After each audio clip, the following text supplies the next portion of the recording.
Well, hello, everybody, and welcome to today's Business Spotlight. I'm Todd Rodden. I'm a certified business and executive coach. I own Aspire Action Coach based here in the Dayton, Ohio area. And very honored today to have Gary Hardy with us. Gary is CEO and partner of Brunner's Lawn and Services, really a leading provider of commercial lawn and landscaping services in this region. And we're excited for Gary to share his story as an entrepreneur and growing his business.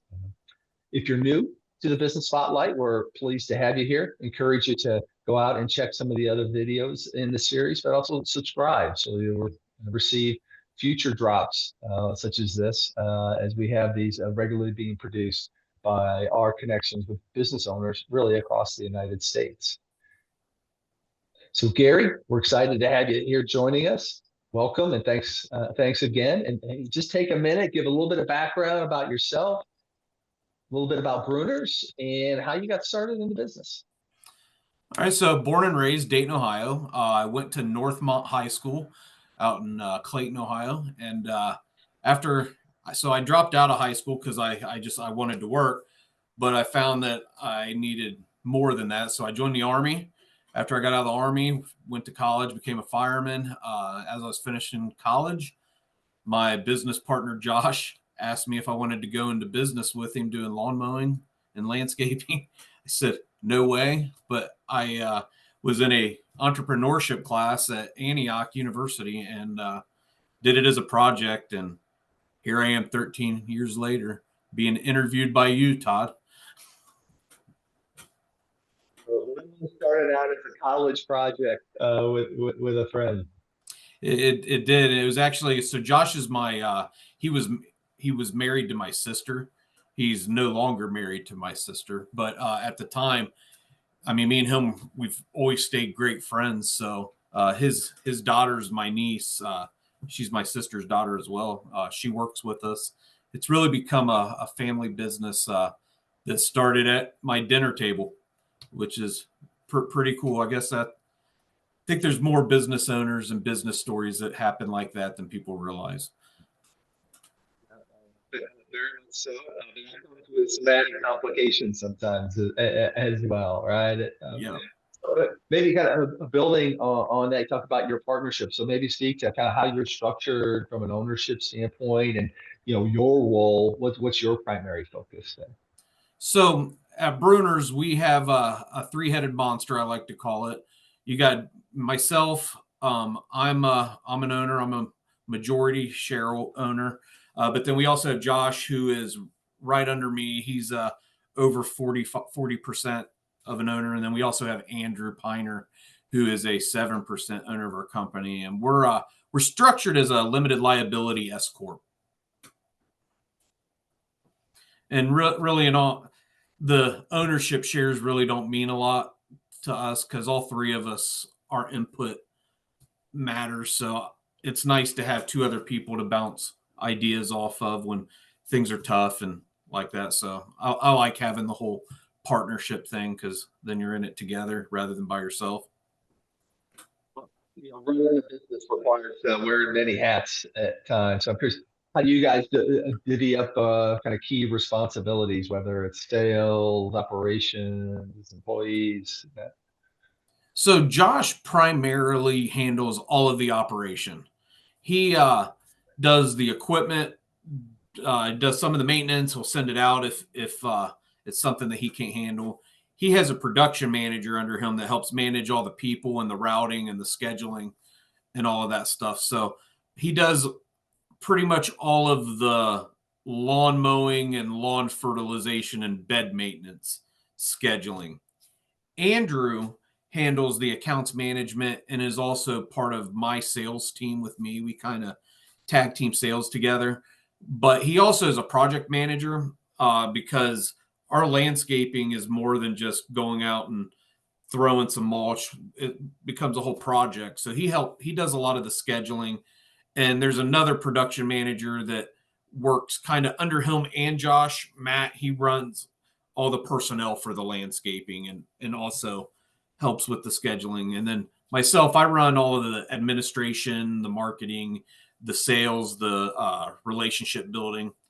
I call myself a CEO, but I'm really a business developer for the company. So, because all three of us kind of make all of the big decisions together.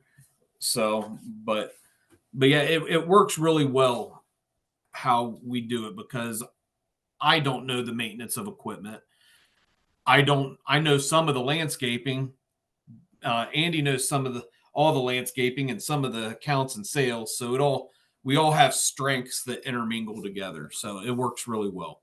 Okay, great. Partnerships kind of play into each other's strengths. So, Yeah.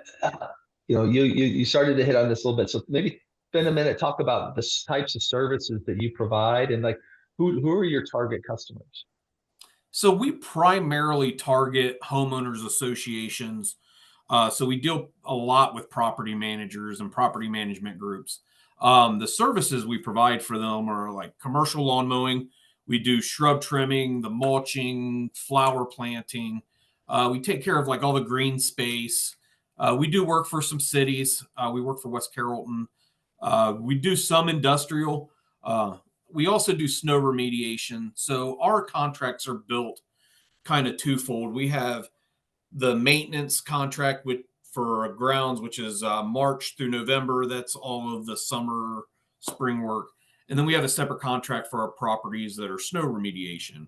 So there's actually 12 months of seasonal billing, and the clients can budget. They know that there's no surprises like, oh my gosh, they mowed 5 times this month. My bill's this. No, it allows us to mitigate and manage the grounds properly. We actually look at the grounds of these HOAs as kind of a science. We don't want to cut the grass too low because we want the grass to be flourishing and nice and green. We don't apply too many chemicals because we don't want people's animals when they go out and walk their dogs and this and that to be running through chemicals. So kind of take a scientific approach and look at everything very strategically so that our clients' properties are taken care of as well as knowing their budgeting needs. And we're customer service hands down. I think that's what sets us apart from everyone else. So our clients, so we sell based off of like a triangle. We try to meet two of these three items, whether it be quality, customer service, or price. As long as we can meet two of those items, our clients typically stay with us. So we have pretty decent retainment, and we usually meet it on customer service and quality.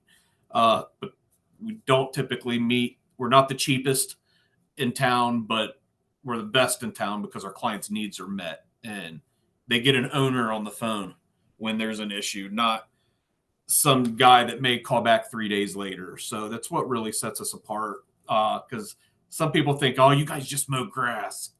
No, we create an experience for our property managers and try to provide value to their company because when they take new properties, they know, hey, the grounds can be handled by Brunners and it's going to make us look good. So we kind of take that type of approach on. So, but we take pretty much anything outdoors we can do or we can subcontract out. What's the one thing you wish more people knew about the business? Our focus is really on our clients and our team. I always like to tell everybody that we serve our clients and our team with integrity, dependability, and respect. We're not always right, but the customer's not always right. So I always try to tell people what sets us apart, and I like them to know that with Brunner's, we're not just their vendor, we're their partner.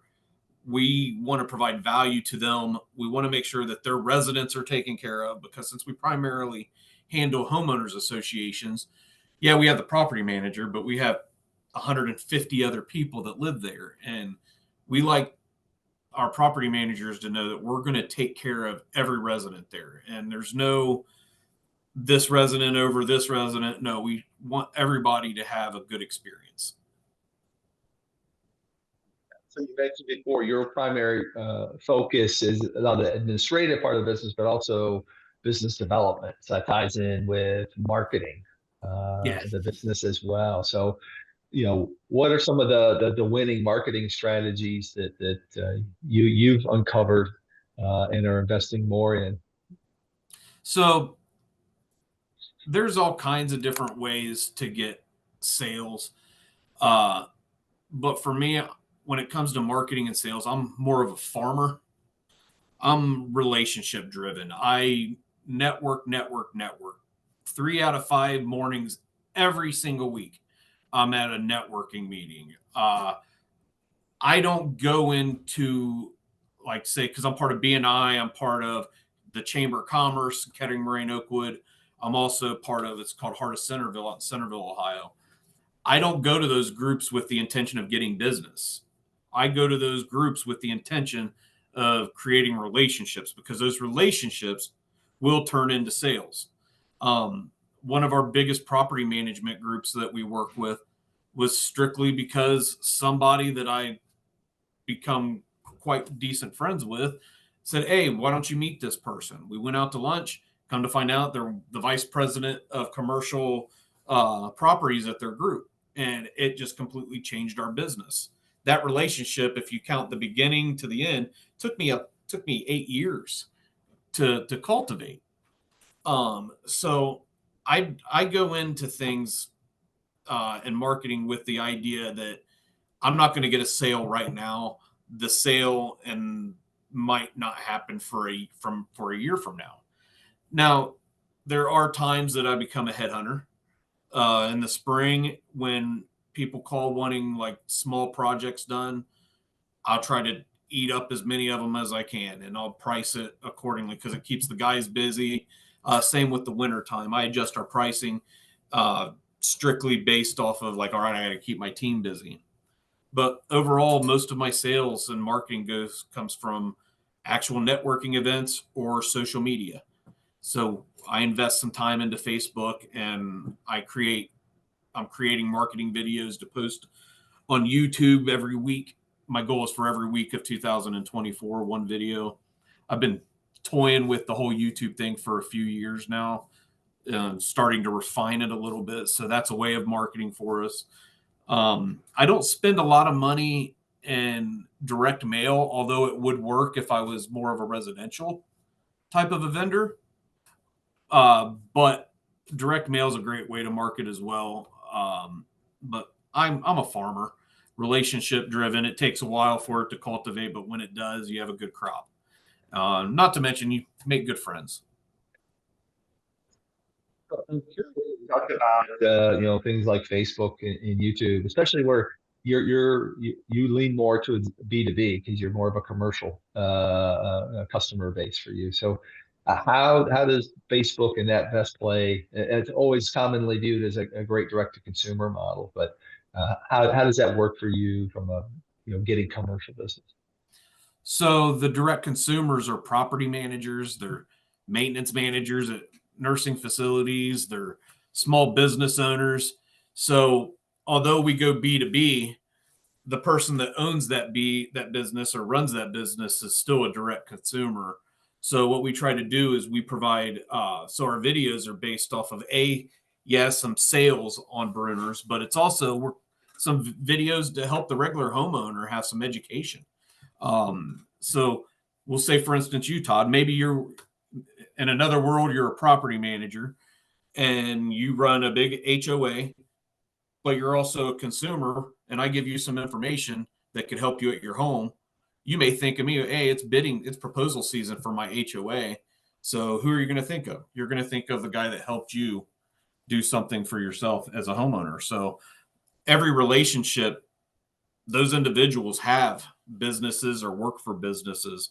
So if I can create value through education for an individual, in the long run, it pays off for where they work. And I think that's why I consider myself a farmer, because it takes a while for people to trust you to bring you in to, like, take care of my place of business and things like that. So the Facebook and the YouTube, it's just providing education to people. And we'll do some residential. I mean, on some occasions, so it helps for a small percentage of that, but the marketing target is really you, because you may live, like I said, in an HOA and you need proposals. So you're going to go with the person that you've learned about through videos or trust and have gained knowledge and education from.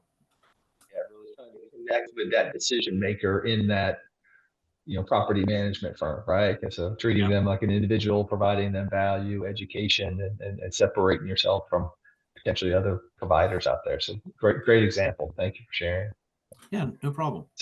So you've been, what, 13 years? You Yeah, said, right?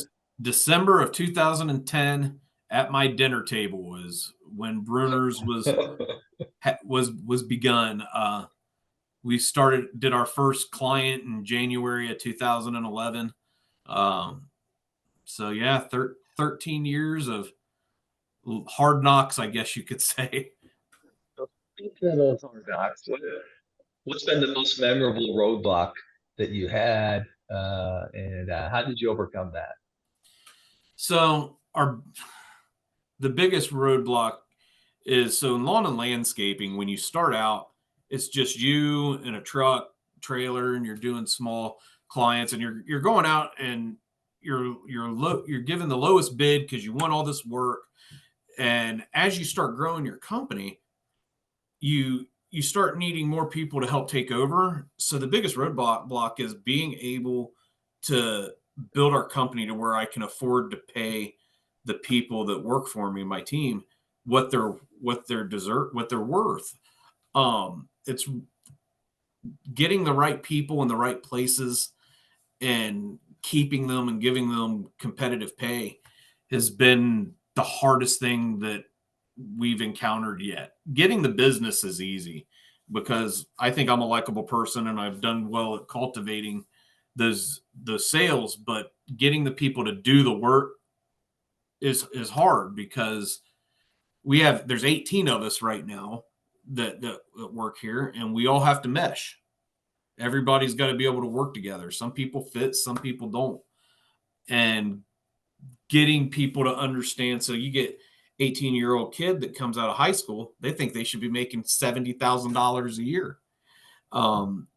Getting people to actually look at our industry and find it as a career and not just as a side job has been hard. And we overcame that roadblock by the seasonal billing of snow. We started doing snow retainers. So Ohio doesn't get a lot of snow. You have to lay people off in the winter when there's no snow. So we've combated that with having retainers in the winter. So now we have 12-month billing, so I can keep the majority of my team on part-time. I don't think enough businesses look at their team as assets. They're not just the people that work for us. They're not just cogs in the wheel. They're valuable. They mean a lot to me and my business partners.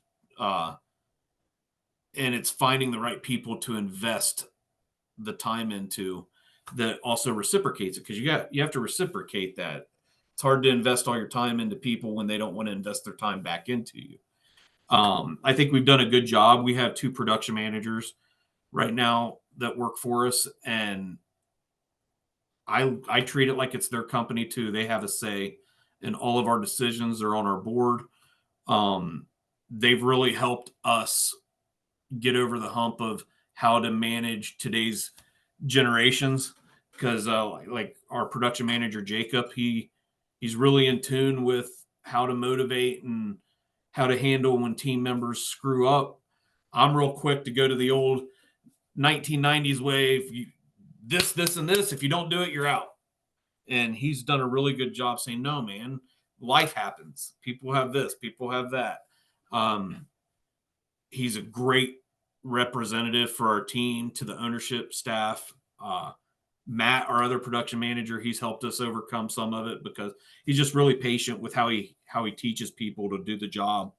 So, I mean, yeah, I guess our biggest hurdle is people, getting the right people in the right place and being able to pay them what they're deserving of. How do you go a little deeper there? So how do you attract, the right kind of employees for you, and what qualities are you looking for, right? Hiring, staffing challenge across so much of our economy right now. How are you cracking that? So we work with a staffing agency, and they help us get workers. They work primarily with immigrant workers. We've actually hired two people from that agency to our full-time staff. They'll be here all winter long. We've also we like to give people a second chance. We have gentlemen, people that work for us that they've been in prison, but you know what? They're not criminals. They've done their time. They've worked their butts off, and they're great assets. We really will take anybody that'll work, and then we take them, and over a month or two, you can tell if they fit your team or if they don't. You don't have to be squeaky clean. As long as you're a hard worker and you care about human beings, there's a place for you at our table. And then if you can't do the job and you can't fit in, then we'll maybe help you find another job or give you some professional guidance like, hey, maybe this doesn't work. Maybe you're better suited to go work retail or something like that. Lawn and landscaping, yeah, we get the college grads and the people that are the high pay and master's degrees and architects and all of that.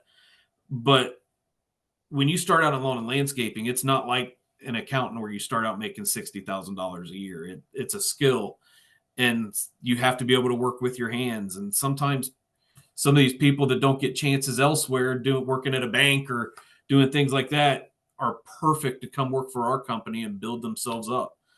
We offer retirement, so they're not just working here and getting nothing. We match 3% to their retirement. So we like to give people a place to belong, I guess you can say. I call us the company of misfit toys, because everybody screws up, and sometimes the people that have screwed up become the best employees and the best team members. And I hate using the word employee. We don't have it in our team member manual or anything. We're a team. From my niece and nephew right out of high school to Josh, our business partner, his dad Larry. We're just one big team. So you just got to be patient and look at the right places. Like I did a job fair at West Carrollton High School this past week. I've already had one kid text me asking for an application. You just got to get out there in the community. It's just like getting business to get employees. You gotta go out and farm it and make people want to come work for you. Now, building on that strength you have from networking to grow the front end of the business, it also helps you find the right type of fit for team members. Right? I tell you what, it's easier to get business than it is to get team members, though. I mean, for sure. I mean, we'll hire 10 people and maybe 3 a stick. We're constantly battling to get the right people, but the majority of our staff, they stay, and I attribute that to our production managers. Matt and Jacob are very, very likable guys. It's not just about production. They put me in my place. It's about the people. When I start thinking dollar signs, are you making money? Yeah. All right. Well, trust me to take care of the team. So, and I do. I couldn't. They're nearly irreplaceable to me. I love those guys. They're like family. So. You're looking forward, right? What do you see come next? What's your vision 3-5 years down the road for Brunner's? So currently, right now, we're trying to get a staff built up in a training program with growth charts so that our team can actually look when they start here, this is where I can go. During the winter when we slow down, Jacob, he's working on a video series. We bought one of those GoPro cameras, and he's trying to create training videos for every property and every type of service that we provide so that we can start building a team of people that just so happen to do landscape. We can build ourselves to where we're a people company that makes money doing landscaping, because I really want people to have a way to progress and to grow. And I want, if somebody's going to spend a year, 10, 5, 15 years with me, I want them to be able to retire. And the way to do that is to get the best people trained up so that I can sell the best work. And so it really starts, I guess, over the next 1 to 3 years, we're trying to build a good training program and a good foundation so that when we bring these new team members in, they can learn how things are supposed to be done. And then that also carry over to where if they move to a different job, we're trying to get, and we're starting with Jacob, there's certifications that we can get. So Jacob is going, and I'm paying for him to get his certified grounds technician. As that progresses, I want all my team leaders to have their certified grounds technician. I want to make it to where when people think of grounds maintenance, they think of Brunners. Or if they're thinking of, hey, my high school kid needs a job and I want him to go to a good company, I want him to think of Brunners. I want to be the go-to in this area, not just for landscaping, but for place of employment. We've got a long way to go because we have some great competitors in the area. So we got a long ways to go, but we make steps every day. That's all it is, right? Baby steps every day. I love the process. Right. So before I dive into our final question, what's the best way for folks to connect with you, to follow the Brunner story? So we have a website, www.brunnersltd.com. You can also call us 937-681-4859. We have a YouTube channel. It's Brunner's Lawn and Services. We're on Facebook, all of that. You can call us, reach out. I'll call you back. One of my partners will call you back. Heck, if you just want to talk, give me a call. I like to have coffee and lunch and breakfast. Any business owners or anyone that wants to learn a little bit about our industry, give me a call, because I think more people need to learn about the grounds maintenance industry. The final question, Gary, what is most inspiring to you today? What is most inspiring to me today? I would have to say my son. My son has Down syndrome. So in our company as well, we're involved with United Rehabilitation Services in Dayton, Ohio. I network with We Care Arts. I think my son and the individuals in the handicap community, when you see all of the things that they have to overcome every day, it makes all of our problems as business owners or even just as people look so minute. I mean, my son, he can hardly talk, and he goes through every single day like a normal 16-year-old. And it's because he works hard at it, and it's not easy for him. And you see, so the job fair that I spoke of earlier, the special needs teacher brought her kids over.